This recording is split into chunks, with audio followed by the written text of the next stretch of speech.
It's official.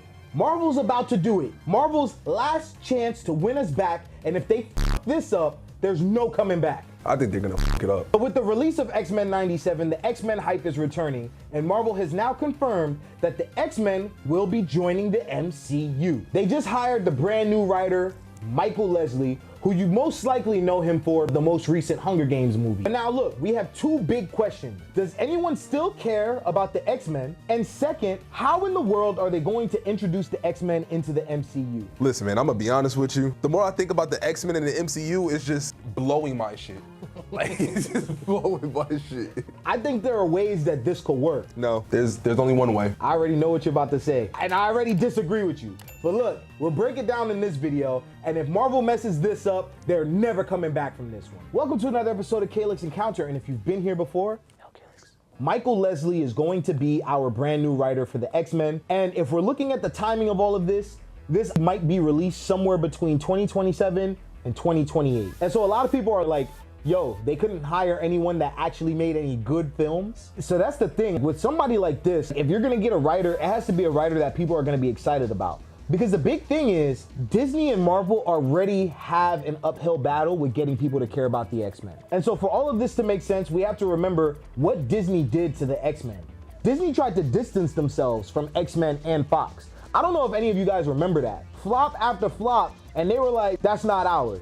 They went as far as to create the Inhumans as a replacement for mutants. And people just weren't buying it. It wasn't until 2019 when Fox had the merger with Disney that Disney was like, oh, we're gonna start bringing the X-Men back. And so this is now why we have X-Men 97. Since there's been a gap in how long the X-Men have been around, we have to ask ourselves, does anybody still care? Especially live action. I mean, we do, but like broader audience.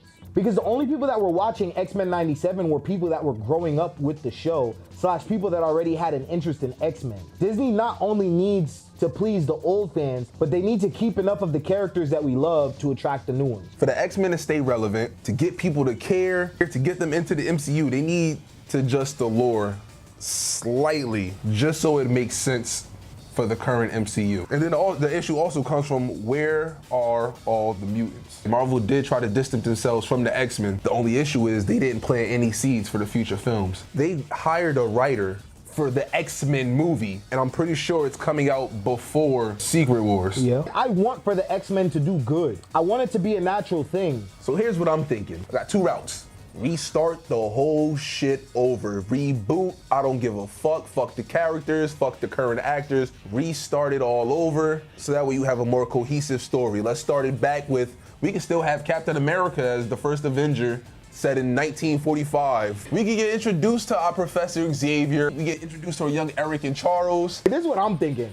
I'm saying they could still keep all of this in the MCU. There's still time to salvage this. I'm not talking about all of that, oh, the snap bullshit or anything like that, because if we do that, then that means we can't get Wolverine, we can't get Magneto or Professor X, right? So here's what I'll say. They've always existed in the universe. Magneto and Professor X, let's say they're around the same age. If we're gonna bring them into the MCU, I want them to be somewhere in their 40s, 50s. So that means we can't do the whole World War II situation, any of that stuff.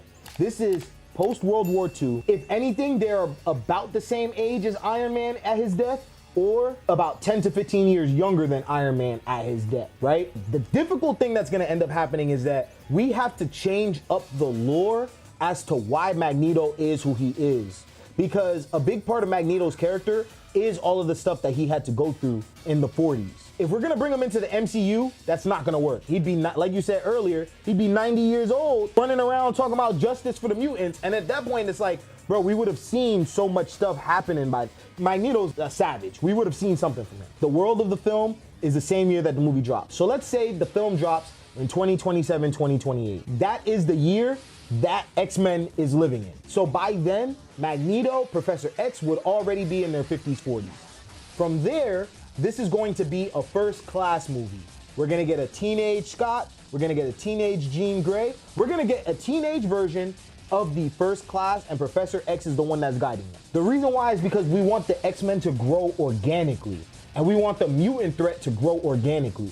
While mutants are a thing, it's not enough mutants on the planet for it to turn heads like, I hate mutants.